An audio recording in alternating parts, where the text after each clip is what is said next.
It's the Opperman Report.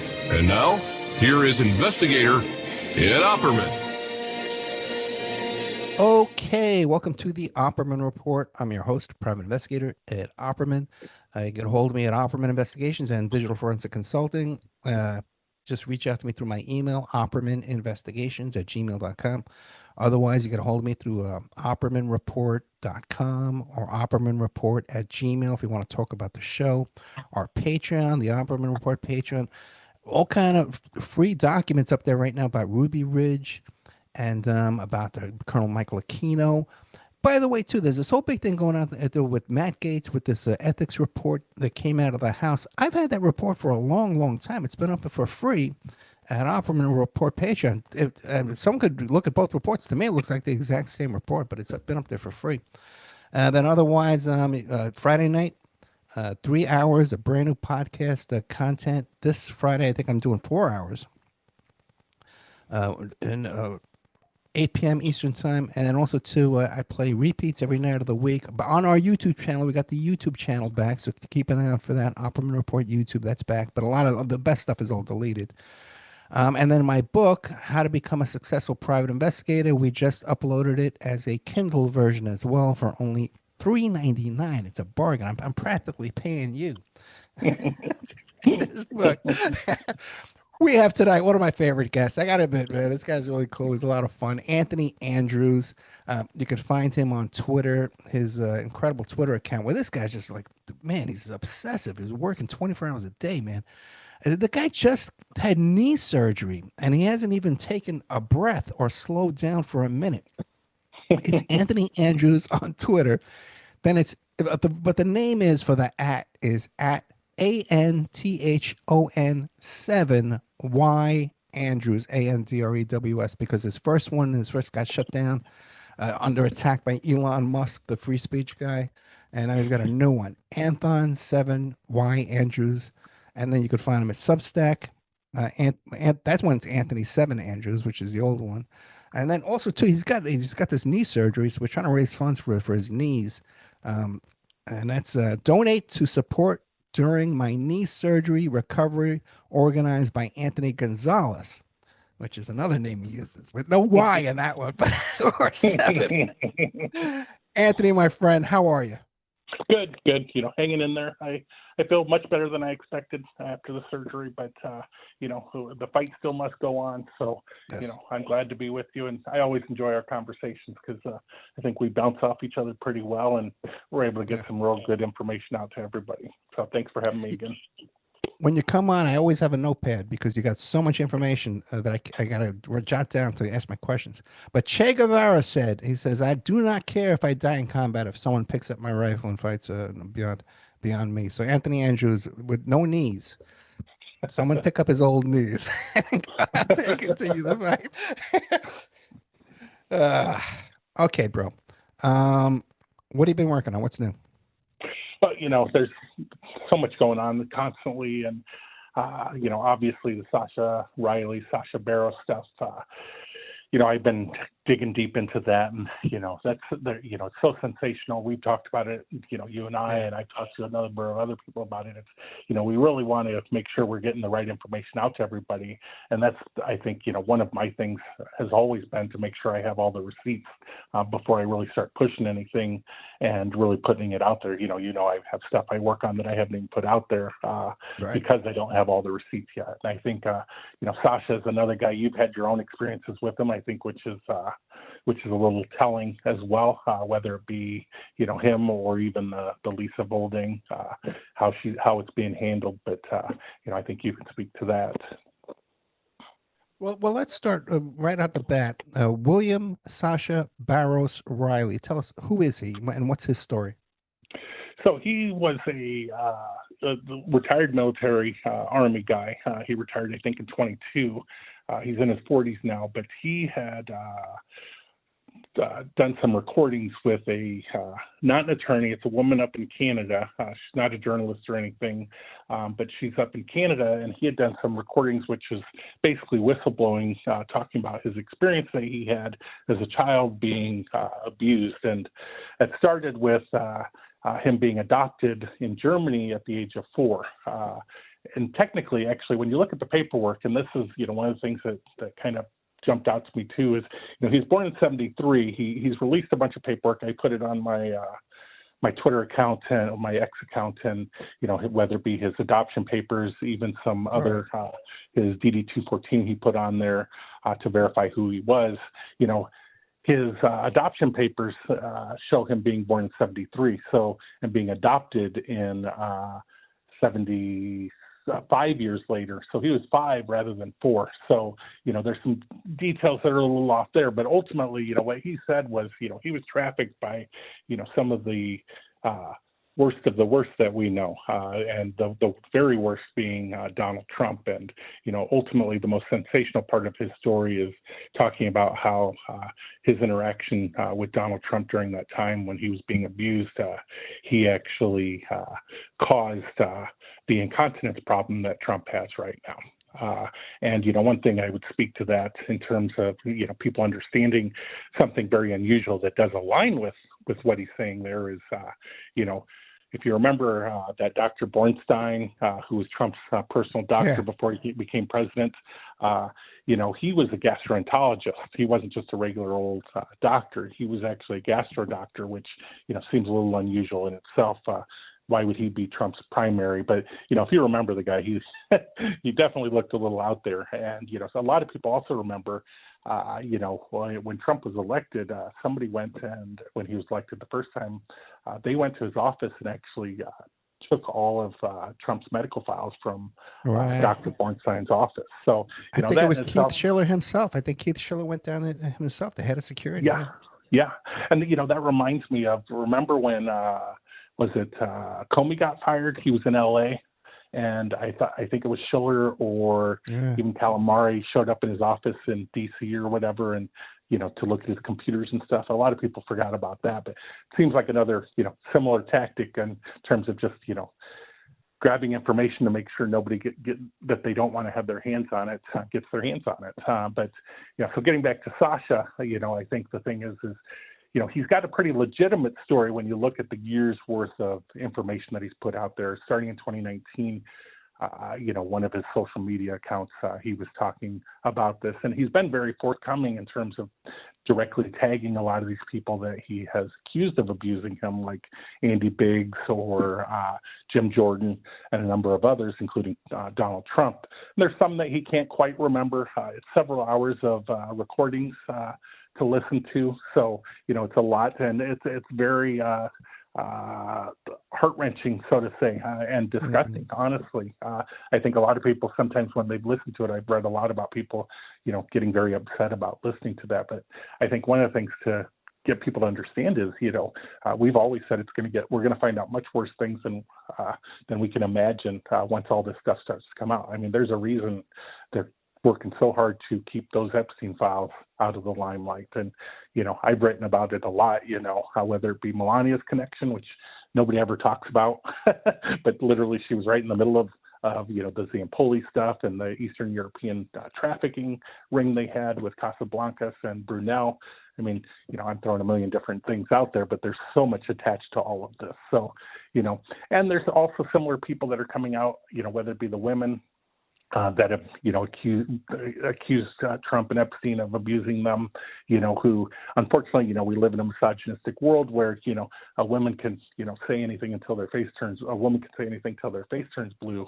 But not everybody's going to want to believe them, especially with the Trump machine, pushing the narrative. I mean, you go back to, Epstein's first trial, and Dershowitz was using the MySpaces pages of the girls that were abused to counter them and kind of trash them to make them look bad, so they weren't, legitimate in court. So it's obviously an operation that is, a fairly smooth running operation to discredit people.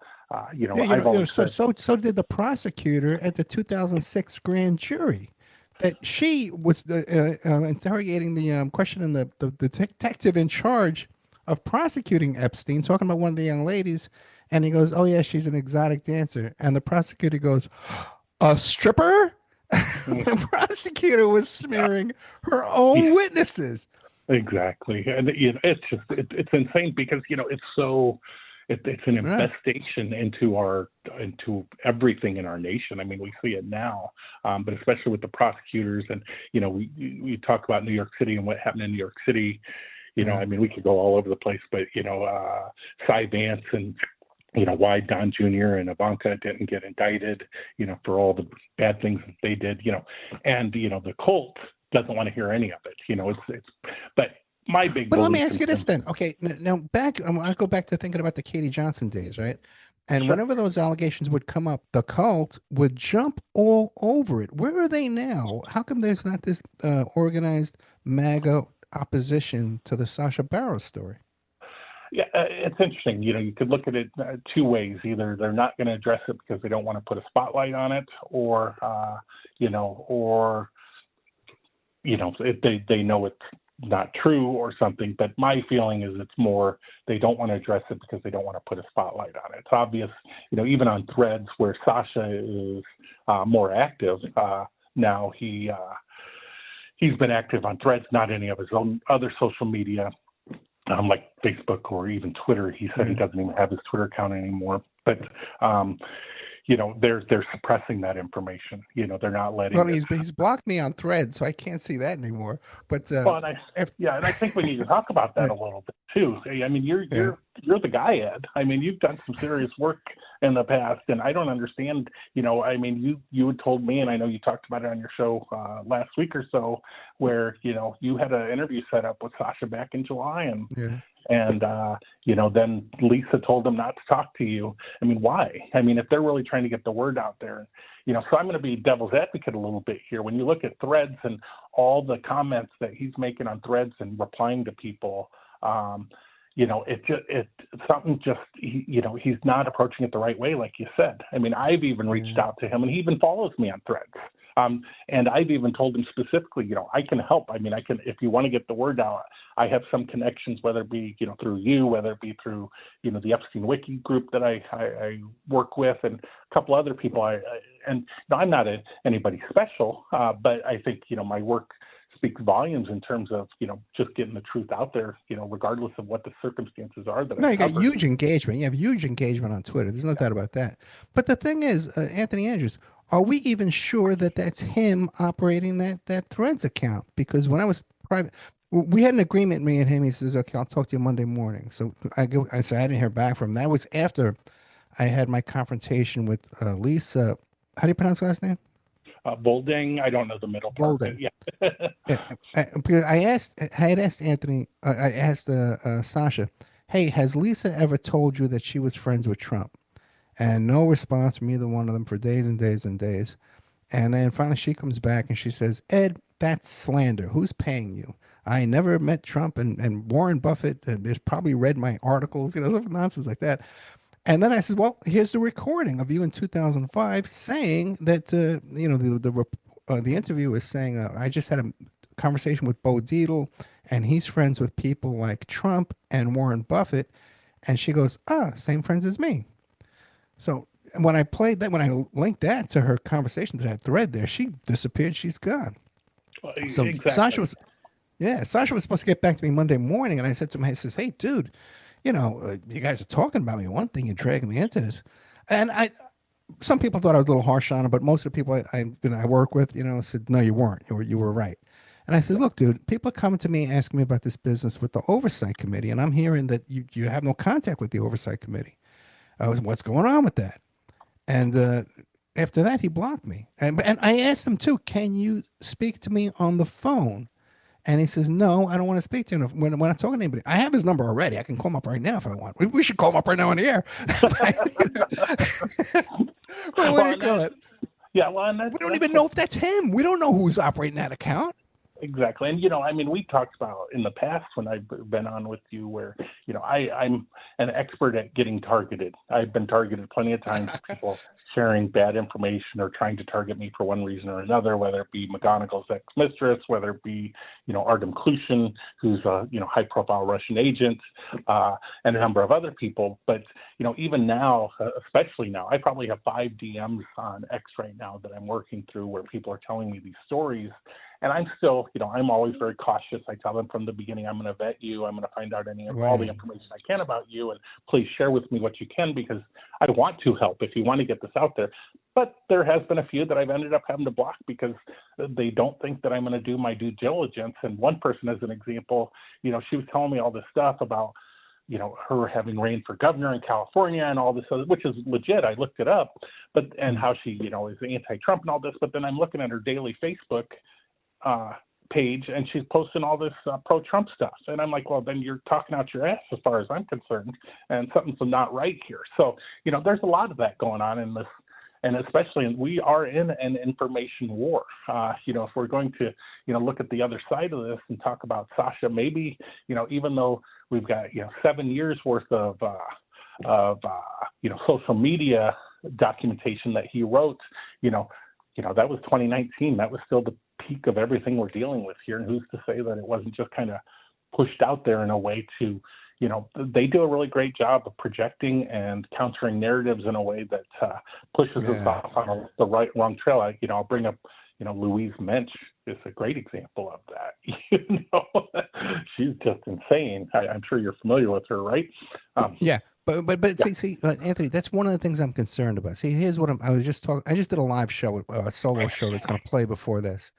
Now, what happens is I'm concerned that a lot of the stuff we've seen released and that are being released by the Trump DOJ. The thing about the limo driver, the girl was murdered, and later on in page 3 of that, which no one ever shares page 3, he's talking about Oklahoma City bombing and Hillary being drunk and her security being involved, and the motive was, it's just, it's really out there. And I even ran it by some lawyers that were involved in OKC just to double check, So there's that, and then there's the other one about the girl with the baby on the yacht, and whatever that was, Michigan. It's Lake Michigan, yeah. These are huge, extreme allegations, and then you have the Sascha Barros with the tent pegs and puppies and horse stalls and all this stuff. These are extreme allegations, exactly. And the two. Right. The other two are just FBI tips. One is a telephone tip. The other one's a computer online tip. Now, my concern is that they're dripping this stuff out. And if Volberg, whatever, if she's actually was a friends with Trump, or lying about being friends with Trump, either one's a problem. But let's say she is a Trump operative, and she's manipulating this poor guy Barros. Now, would they put these huge claims out there? The next batch of releases, well, you know what? They actually investigated that yacht thing, and Trump was off in the Bahamas that day. Oh, we investigated the thing with the limo drive, and he was crazy. He said all kind of crazy stuff besides this. They've all been investigated, and all you Democrats are out there promoting this stuff. Russia. Remember that? They did it before. Okay, man. Okay. And they know how to do it, and it worked, didn't it? So they could do the same thing with this, that all these allegations are crazy, and the only thing out there against Trump is that, well, he had some teen girls at the casino, and he got them drunk, and he took them up, and he raped them. That's nothing. It's not killing puppies. You know what I mean? Yeah, exactly. And one thing to just give you a very specific example of how, I think the machine itself is trying to control the narrative is, with the birthday book, the specific letter from Trump that was in the birthday book, prior to the birthday book being released, we had heard I don't know if it was New York Times or who it was, but there was, they were talking about the actual wording. Someone had gotten, leaked the wording from the birthday book before it was released, but they'd also leaked a picture with the wording on it. And I have it. I posted it on my X account, and it's very similar to the actual page in the birthday book, but it's not the same thing. And back when I remember when I first released it, I had a lot of the trolls and bots coming at me about that, saying, "Oh, that's fake, that's fake, that's fake." And honestly, it turned out that specific page that was out there that was created by someone was not the real thing. So obviously there's a lot of behind the scenes things going on where people are trying to put false information out there, in one way or the other. So, in this, like I said, in this information war that we're in, it's hard to keep up. It's hard to vet. But, I always, and I'm sure you feel the same way, a lot of times you have to go with your gut too. You know, I mean, what do you really feel deep inside? You know, we Yeah, all have they're it. way more. They got Elon Musk, in their pocket, and they have control, and they're way better at this than we are, and especially you and me, and they anything that goes viral these days, all this stuff about Lolita Express and Pedophile Island, any of these things that go viral is on their side. They want that to go viral. This Barros story going viral. How did this thing go viral? Now I'm in touch with the people who come to me and they say, hey, went viral because she hijacked our threads. And we're pissed off about it, and it's a big media company and a big account. I may be interviewing them, but it's their control, and anything that goes viral like that, they're controlling it. It's not by accident or God's on our side. They're controlling that stuff, man. Well, and the same thing, just with your specific circumstances when it comes to what you've dealt with Lisa and Sascha. Why would they go to the extremes of, one telling you, okay, I'm going to talk to you, and then not do it, and then another, you're literally mentioned in those tapes about that, and you said you had found other stuff where Lisa was trashing you separately. I haven't actually listened to that yet. I just got that from emails, people telling me about it. But the other thing, too, is just think, man, here I am. I work with these lawyers. I work with these investigators. I work with these prosecutors. They don't want to get on the bad side of me. So now who do they go to for help? Anybody they go to for help is going to check with me and say, hey, Ed, is it okay? You know what I mean? And of course I'm going to say, yeah, go ahead. But then again, it could be a conflict of interest again. So it's just, it makes no sense to drag me into this, man. Yeah, I agree 100%. And again, you're the guy. I mean, if somebody needs help to get some information out there, you're going to do your due diligence and you're going to help and get the right stuff out there. And we're still not there. I mean, there's some, like you said, it's extreme and there's some sensational stuff with the Sascha Barros story, and it's horrible. And if it turns out to be true, everybody needs to go down. I mean, one of the problems I have in all of this is the fact that, all of these people there's plenty of people that have seen, some of these tapes, have seen some of these, documents, you look at Pam Bondi and, she's like, oh, I had them on my desk. And, and then they sent, 1,000 or 500 FBI agents to scour through the stuff to remove Trump's name and all of that. And it's like, what, obviously there's much more to it than people understand. And, I don't want to get into it, but, there's also a huge, transnational organized crime element to this. I've written a lot about that, especially having to do with Epstein and the money laundering and the blackmail operation and everything else. I mean, Epstein was in St. Petersburg in 2014 for the St. Petersburg Economic Forum, and his job was to bring not only high-profile people, get them to come to that forum in Russia, but he was also providing girls and women for that. I've read about that, and also Saudi Arabia. And we know he was in Saudi Arabia the eve of election 2016. He flew down to see MBS. I mean, there's so much more to this that people don't understand. And unfortunately, we live in a world where everybody has such a short attention span. If they get overwhelmed really easy. They don't want and so much disinformation and manipulating. But he also was the document that everyone says, well, who's his clients? Guaranteed who his clients are. And documented by J.P. Morgan was that the two founders of Google were his clients. So then all these guys out there Googling stuff with their little Googling fingers, you get information from them. You're getting the information from his clients. Yeah. Oh, God, we're doomed, man. We're doomed. And I think we are, unfortunately.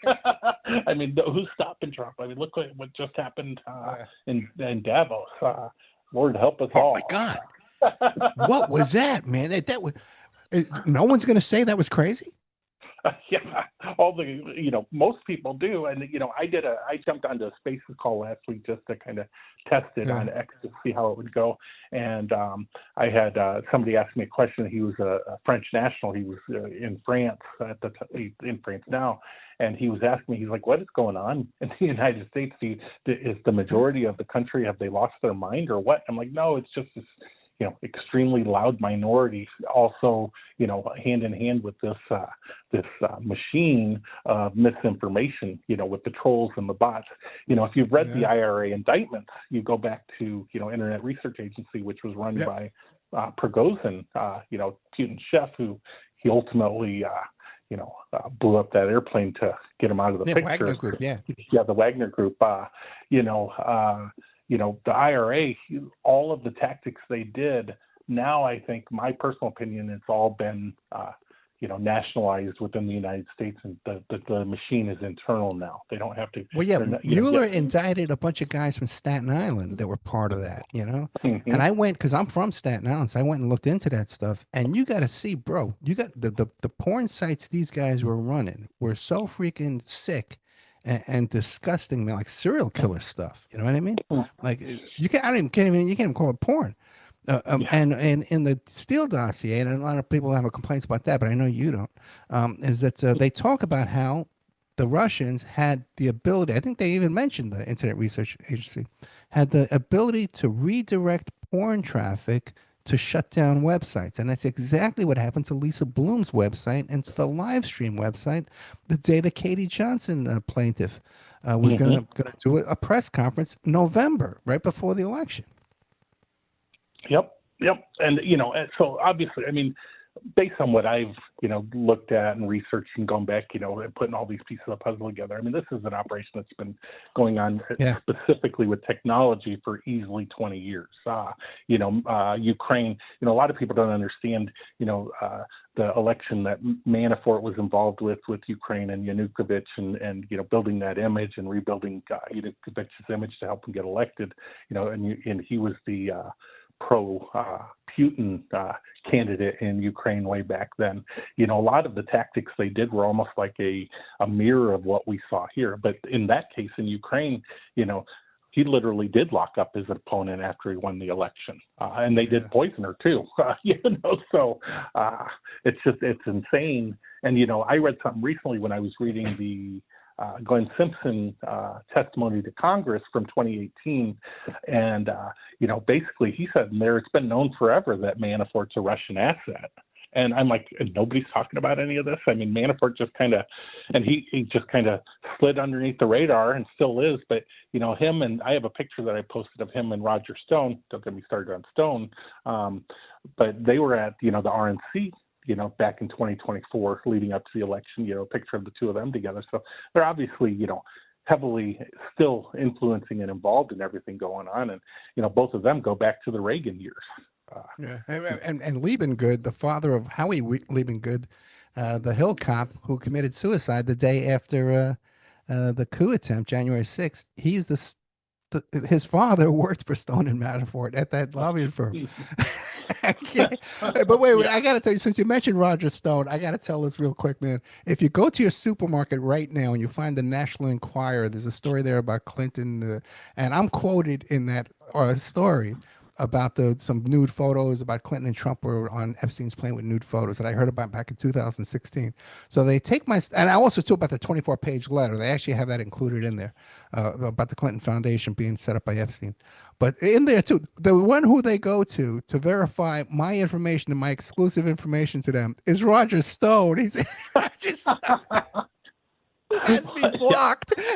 It's confirming my information. That's just funny, And it's a circus, man. It's a whole circus. It is. Well, you might have seen it, but I had posted something a year ago or so on my old account where it was a memo from Roger Stone to Trump and a handful of other people talking about how to remove guns from everybody that opposes him. This is in March in 2024 that Roger Stone sent that. Now, when you look at, we talked about Snopes a little bit early before the call, and when you look at Snopes, it does say that is not credible, the memo, but the reality is Roger Stone's the only one that said it's not credible. He's the only source that actually said it. So the person who actually produced the memo is the only one that Snopes believed as the one saying, no, that's not a credible source. And, we know Roger Stone's definitely, I don't even know if there's a word to describe Roger Stone. Yeah, I know. There's nothing bad enough. But they have a way, man, to dance with, because like that story with the Inquirer and the Post, about the pictures with Clinton and Trump on Epstein's plane. It was separate occasions. They would only publish a part about Clinton. They omitted the part about Trump. They won't touch Trump. These tabloids still today, and the New York Post won't touch Trump. Oh, yeah, and I mean, I think now it is a matter of the fact that Yeah, look at the now. power he has. Who is going to stand up against him in a high profile way like that because of the power he does have. It's an unlimited power. I mean, just I think it was yesterday, a couple of days ago. Mike Johnson, Speaker of the House, said, "Oh no, we're not going to touch what Trump does. We're just going to let him do it."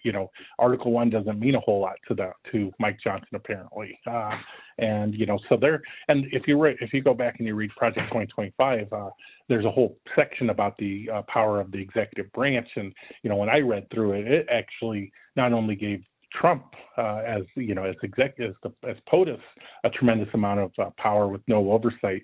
It actually gave all of his appointees kind of the same type of power. And look at what we're dealing with Kristi Noem and Tulsi Gabbard and everybody else, and they're getting away with all this stuff, with no consequences whatsoever. I mean, look at that Bovino guy. He's in Minneapolis now, walking around looking like a Nazi in Nazi gear pretty much. And people need to wake this up. Yeah, I'm hearing story. I got a story about Bovino that I'm trying to verify. That's terrifying if it's true. And even at Davos, Trump was saying something about arresting Ilhan Omar. And there is, I'm very much on the left side of things. We know that, but I'm still much more moderate than most people would expect me to be. And one big thing when you go back to those IRA indictments that I was talking about and what the IRA was up to, their goal was only to radicalize the 5% on each end of the scale. I mean, don't get me started on Bernie Sanders. I've written a lot about it. A lot of people don't like me talking about it, but, Bernie's no bueno. I mean, I still don't think that Bernie has addressed the, unwitting activities that happened towards him by Russia in terms of helping him, be a third-party spoiler at the time. And, you look at Bernie, he went to Moscow for his honeymoon back in the 80s as well, and then you've got the people that connected to him, his foundation. He's got Tulsi Gabbard was on his foundation, the Sanders Foundation.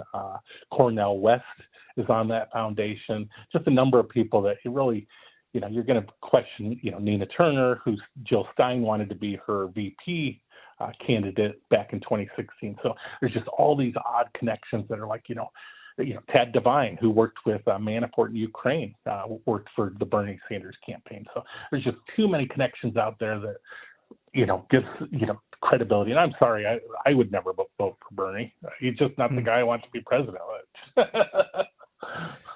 My thing with, a friend of mine worked for Nina Turner, and I sat next to Cornel West one time on Bernie's bus one day in Vegas. We spent the whole day next to him. I got to tell you, man, but my whole thing with Bernie, I'm a socialist. I'm way to the left, but I'm not a real socialist. I'm talking about nationalize the oil industry, nationalize the banks.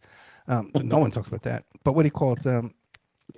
I always said, Bernie, let's bring these kids in. They understand about the 1%. Let's bring them in, and then they're not afraid of the word socialism, and then we educate them, we organize them, that they're under the umbrella there.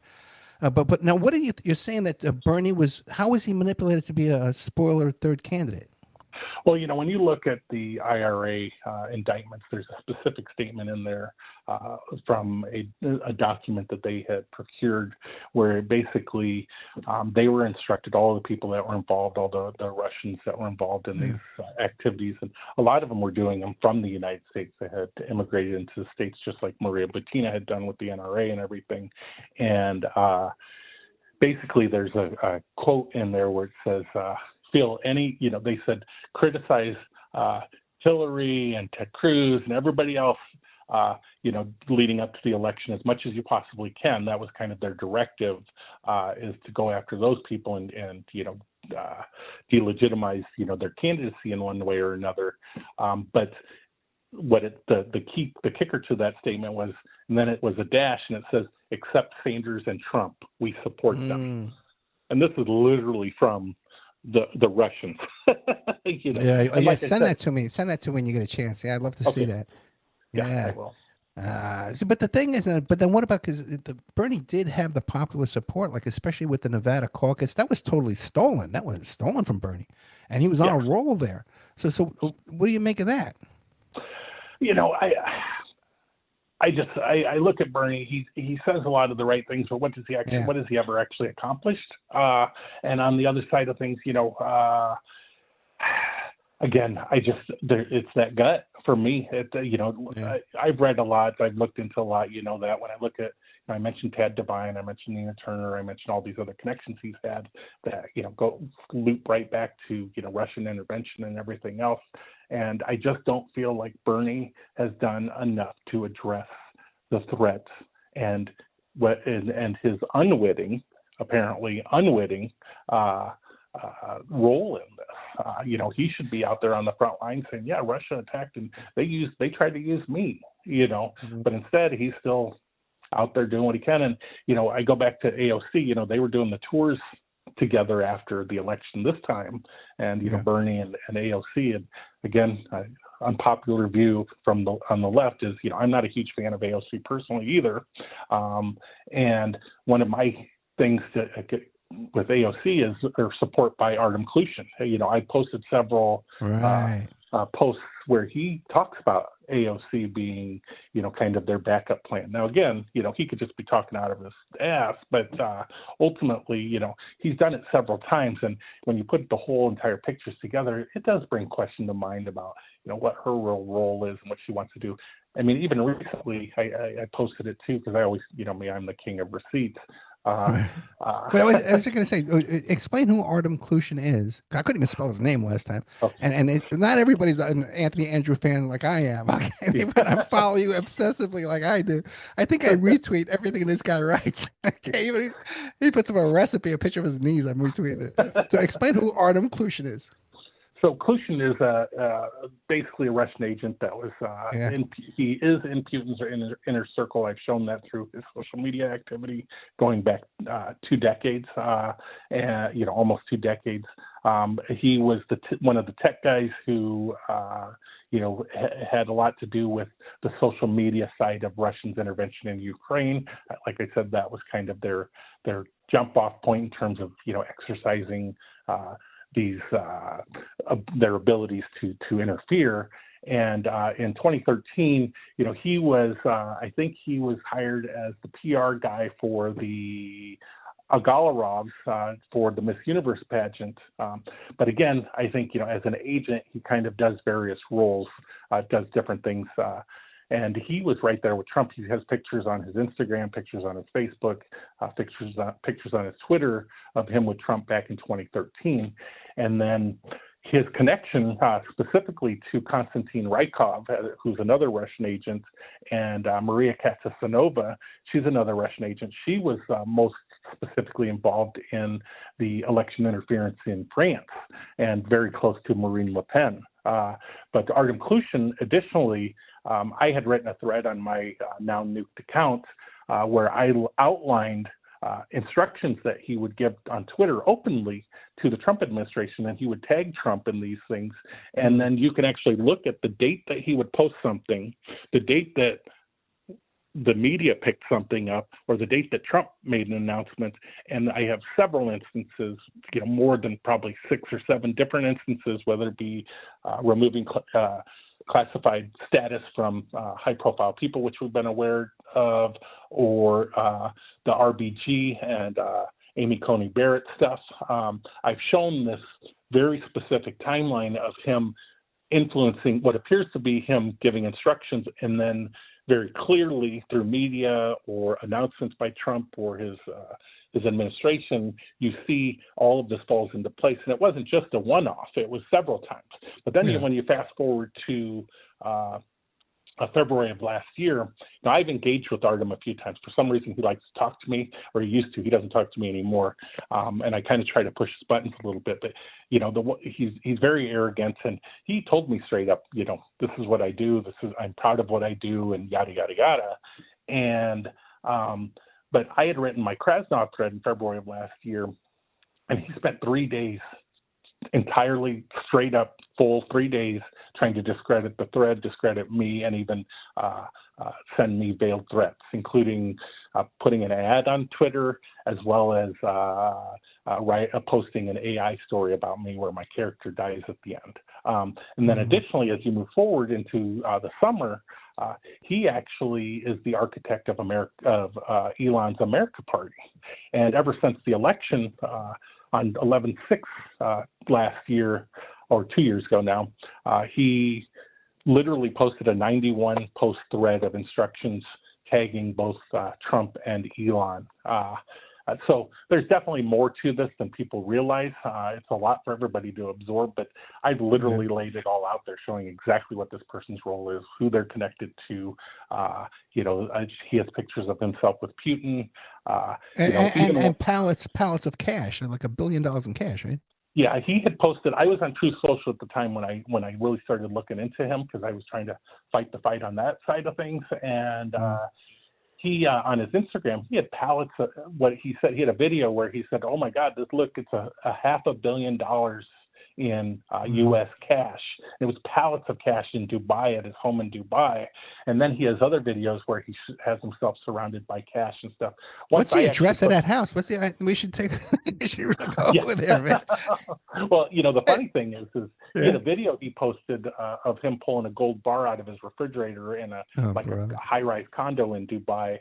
And one of my followers was able to triangulate based off of the Dubai wheel, and they were able to triangulate from where the Ferris wheel was exactly where his apartment was in Dubai. I just want to say too, for listeners who think, oh my God, Anthony Andrews, he thinks that they're sending signals over Twitter and stuff like that. We know for a fact they do, because Julian Assange was sending signals and messages back and forth and private messages through Twitter to Trump Jr. When he. Oh yeah, so we know that they use these back channels, and so it seems also too that Flynn too, Michael Flynn, who seems to be out of the club, right? What's going on? Do you know anything going on with that? I've seen a little bit here and there. He still shows up at Mar-a-Lago regularly, which tells me he's still in the loop there. I tell everybody, go look at the Mar-a-Lago Club Instagram page and go to the tag section of it. It's very enlightening. You can see all those crazy women, how with all their skin pulled and everything else, but in the way they dress for Mar-a-Lago, but also these high profile people that are there. Mike Tyson and Zampoli's there. Pretty much anybody's at Mar-a-Lago. Madison Cawthorn's still showing up to Mar-a-Lago regularly. None of these people have fallen off the radar in terms of the operation. We just don't see what they're doing anymore. And there's so many insider stock tips, advanced stock information being passed around and stuff like that. They can all make a living. They're all feeding off the trial there, man.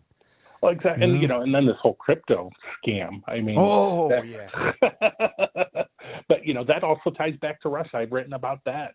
Maria Butina, Artem Klushin, Konstantin Rykov, and Maria Katsanova, who are the Russian agents I was just talking about that were influencing the election. They've been talking about Bitcoin for years. And even Konstantin Rykov had posted on his Facebook back in 22 a picture of CCOT. And it actually, one of the pictures he posted was the one that we saw all over the news, where they were sitting kind of in each other's, sitting in a row, and their heads were shaved, and then they had masks on. Well, that's a picture from 2022. That wasn't even a recent picture. And the funny thing about it is, remember when, there's been multiple times when the Trump administration has used Russian photos of ships and different stuff. So it's all out there. You just need to look at it objectively and see really what's going on. I do sound insane, I know sometimes, but I have no, not at all. But the thing is too is with this crypto business, the whole thing with Epstein and MIT Media Research Lab, that was a crypto deal. But even some of the other people that are allegedly, like Epstein exposers, they're also involved in it. Like the whole thing seems to be like a crypto thing. And that guy Brock Pierce, and he was mixed up with Zampoli, another crypto guy, and he was mixed up with Patrick Byrne, I think, right? Yeah, Patrick Byrne. Oh my God, and Byrne. There's a document that I posted as well. He agreed to come on the show. Oh, really? I would Yeah, call me. I gotta. He wants me to watch some. I know. He wants me to watch some video first, and then I never got around. You know, man, I never got around. Yeah. I gotta Oh, get he's back a to it. nut. Oh, he Oh my offered Maria God. Bettina $1 million in Bitcoin to have his baby. There's a document I have that I've shared that he offered Maria Bettina $1 million in Bitcoin to have his baby. So again, it goes right back to Bitcoin and everything else. And PayPal was what Thiel had started, back in the early 2000s, and then Musk had X.com back then. Their egos always reveal themselves. They made him get rid of the name X back then. He had a little spat with Thiel and the board about it. And then, of course, when he took over Twitter, look what he did. He turned it to X. It's just they're little fragile egos. They have to always win at the end. It seems to always be the case. Right. And, Hey, back he to told Patrick them- Byrne for a minute. Did you ever read the Axios article, the off the rails meeting in the White House? I maybe portions of it, but not the whole thing. That's the funniest thing in the world. I've done like a half dozen. That's the funniest article. Patrick Byrne sitting there eating took the plate of hors d'oeuvres and put it on his lap and started eating the whole hors d'oeuvres and stuff. It's just like one thing after another. And I talked to him on Twitter too. Oh, really? Yeah, he's actually engaged me a number of times. I've asked him about Maria Bettina. He sent money to Maria Bettina after she went back to Russia, after they released her during the Trump administration. He sent her money, and he admitted to me that he sent her money. But we've had other engagements as well. He was, July 8th or December 18th. He was at that meeting with Flynn at the White House, where they were, what we understand, planning January 6th. So that's so crazy. Hey, you want to hear a quick one? And this is it comes from Patrick Berge, and I forget Scott Ritter was there too. Scott Ritter, is he the one that just died? I think so. Yeah. Yeah. So what do you call it? So Patrick Berge tells me at one of those January 6th planning meetings that Michael Flynn's son showed up with two quote unquote lady boys as his escorts.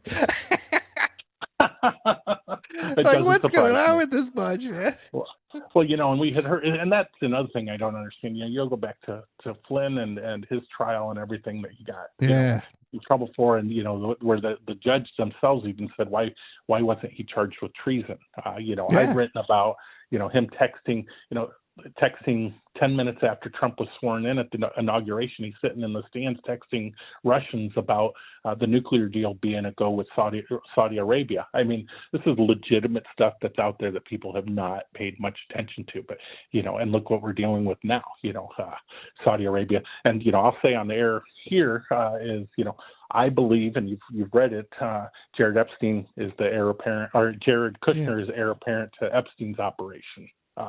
Look at what he's doing, but they're all doing it out in the open now. They don't need to hide it anymore. As far expand on that as far as the money laundering.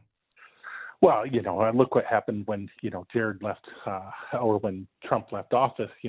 Several months after Trump left office, then he created his financial group or whatever, and the Saudi Arabia was the first ones to invest in it to a tune of $2 billion. Who just gives somebody with no experience $2 billion? And you have to go back to some of the things we were aware of during the first administration, where MBS himself said he had Jared in his pocket during the administration. Also, how both Jared and Trump are quoted as saying they helped MBS navigate the fallout from the Khashoggi murder. So there's so much that ties all this together. And, the money laundering operation, you go back to 76, which I've written about, where the Safari Club was created by Adnan Khashoggi. And, George H.W. Bush was CIA, the director of CIA at the time, and he's the one that actually sanctioned the money laundering operation for the Safari Club to conduct these covert operations, blackmail operations, and additional operations, including money laundering, because the CIA couldn't do it during Watergate. And again, all you got to do is look for the stuff. It's out there. I don't make anything up. It's all out there to be found. You got to wonder, like with the nephew Khashoggi gets killed, by MBS and chopped up. And no one makes that connection to Adnan Khashoggi that it was his uncle. And when Trump was so close to Khashoggi, and there's pictures of Ivana Trump with Khashoggi and with his wife, and like they were so close, the same yacht, they're partying back and forth on the, but the press wouldn't touch it, man. Well, and I think the reason is it all goes back to this long-term operation. It's all transnational organized crime, and I've said forever Trump has been, we know that he worked with the Italian mafia, starting probably in the 70s, and then through the 80s it started to transition, especially as we approached the 90s to Russian mafia, and it kind of evolved. You had Safari Club, which then turned into Mega Group, which was Wexner, also Steven Spielberg, and a number of other high-profile Jewish billionaires. And the Mega Group. If you look at that picture that was circulated when Ghislaine was missing before they arrested her at the In-N-Out Burger, I have a picture that I actually have shared, and at the bottom left corner it says Mega.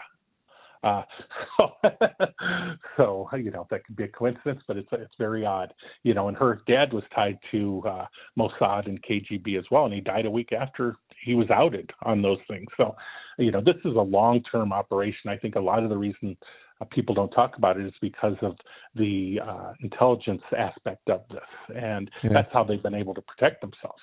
Trump said he could shoot somebody on Fifth Avenue and not lose support because he knew nobody was going to do anything to him because he was an asset forever. And, he went to the CIA day one. It's right. Yeah. That was a shot. Yeah. But the thing is, Robert Maxwell, he controlled all of the U.S. school textbooks, like 90% of them. That was his publishing company. And then when he went down, Rupert Murdoch went in there and swept up all his companies. And whenever I would talk to Hoffenberg, and I would try and ask him about that, hey, where does Murdoch fit into all of this? He would start dancing around. He would do a little tap dance, and I wouldn't go into it. I'd say, I know he was when he didn't want to answer, man. He was a lot older than me, and he could get away with it. But what he called the other one, very few. But anyway, the other one was, get this. He came on my show one week and said that he believed, this is right around the time of that In-N-Out Burger thing. And he says, I think that Maxwell is already dead. I think that Ghislaine Maxwell is already dead. And we got a call from one of Maxwell's spokespeople before the next week. So Maxwell had heard the show.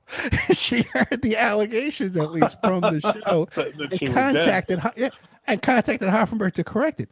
Then what was really weird, is the day of that In-N-Out Burger picture, I was on the phone with a guy, a private investigator who does a lot of work covering up. And he talks about how he killed stories about Trump for the tabloids, right? Mm-hmm. When I was on the phone with him, he goes, I got to go. There's a picture just came up of Maxwell. So he was in the background of that little... it was like there was photoshopping done to that picture too. There was a stage picture. And then the other thing too about Maxwell and what they find in her hideaway house there, the $1 million home that was under the Granite Trust, right? Is that she had her cell phone was wrapped in aluminum foil. Like, if she's a super spy, why doesn't she have a Faraday cage or a Faraday bag? You can buy them on Amazon. She's wrapping her phone. She's a super spy wrapping her phone in aluminum. Well, she was protected by former British military at that place in New Hampshire, I think, when she was hiding out as well. So that tells you there's some connections, a lot of different things going on that people just don't understand. We get caught up in the sensational part of this, with the Sascha Riley stuff and whatever. And going back to that from at the beginning, you look at some of the time frame and, a lot of the time frames that we're aware of, I think are really off. I looked at, Trump's statement when he said he knew Jeffrey Epstein for 15 years, that puts him back, it was in 2002 that he made that 87, statement. Puts it back to 87, but also in the and I think Trump probably he wouldn't. I don't think he's smart enough to know the exact number of years. I think he would have rounded down or rounded up. So who's to say that it wasn't a little earlier than that? Additionally, you look at the birthday book, and there's I think who was it? Volk. Volk wrote a note in the birthday book, and he said specifically to Epstein about him meeting. Volk was was running the finances for Robert Maxwell at the time, and he said something specifically about Epstein meeting the teenage Ghislaine at that time. And, everybody says that Epstein didn't know Ghislaine till the early 90s, but this moves everything back easily 10 to 15 years. And that's in the book itself in front of everybody. So, there's some timeline issues, and that's where, you can get back to like what Sascha was saying stuff and, what the connections were. A lot of people talk about, Jim Jordan being young when these occurred. Well, even in the documents, it does say something about, or in the interview, I think it was, he does say something about, their dad said, my dad said I could kill him if I wanted, I think is what the phrase was, in that instance when they were, abusing these children. And, when somebody's talking about their dad said they could, they might have been a teenager. It could have been a 16-year-old that basically was being groomed to, sit in front of Congress yesterday and tell a bunch of lies about Jack Smith. There is a bit of a Jordan connection to Wexner and Epstein. Epstein donated money to OSU, and Wexner, that doctor was abusing those athletes over there in the Wexner building, the Wexner medical building, and they were still trustees there when this investigation was going on. Now, I've interviewed lawyers and survivors of the whole OSU thing, and off, they really haven't talked about it on the air, but off the air, there's a lot of Jordan behaviors himself in that steam room where he was called the king of the steam room. And when the activities going on in there, and by the way, too, people just think that this doctor, he had to know because they had lockers next. This doctor had lockers in every one of the sports locker rooms, and he had cameras in his locker. And OSU allowed anybody that worked on the campus to use the lockers and use the gym and use the showers. So it was like a gay bathhouse, bro. They were having sex in the stairways and the hallways, and the coaches were stopping it, interrupting. It was. There's no way no one knew what was going on there. Well, yeah, and the same thing, I've written about Rubio as well, Secretary of State, and, he had clear ties back when he was young. He was arrested in a park in Florida with one of his friends, and they were in a gay cruising park, and likely, the intonation in the article I read was that they were probably looking for Johns at the time. And then, of course, there's that foam party picture that they say is of Rubio at a foam party, which is another kind of gay type of event where, guys will be in this, they'll fill a dance floor of foam and, guys do whatever happens in there. So, there's a lot of this. It's all these closeted homos, basically. And I'm a homo, but it's like they're suppressing it, and they've been blackmailed because, they were put in positions or somebody found the pictures or whatever. You were talking about the guy having pictures in a locker in every gym. The thing was, it wasn't like today where we just had our phones. He literally had to have a camera. No, he had full cameras. Yeah. Anthony Andrews, though, we're out of time. Real quick, though, I want to talk to you. You got to set up a Patreon because you put these documents up on Twitter, and it's hard to read. If you had a Patreon, we could just upload those documents. They can be free. You can, or charge $1 a month, for some stuff, and then the rest would be free. And a podcast, man. When are you going to do a podcast? I'm working on it right now. I'm working on a couple things. I think it's time to really kind of get moving forward on a lot of that stuff, to preserve the information I have and really put it out there in a digestible way. So. You don't need knees, man, for podcasts or for Patreon. I'm sitting on my bed right now looking at my two replaced knees. And we're going to keep you in our prayers, buddy. But besides our prayers, though, donate to support during my knee surgery recovery organized by Anthony Gonzalez. I'll have the link in the description of this video here. We all got to stick together. Okay? When one of us is down with no knees, like Anthony, we got to help him out, man. Get him some knees. Okay, bro. And we are all stronger together. Yes. Oh, that's so true, man. And there's more of us than there are them. We got to stick together. Yep. So I appreciate it, Ed. Thank you again. Good night. Good night.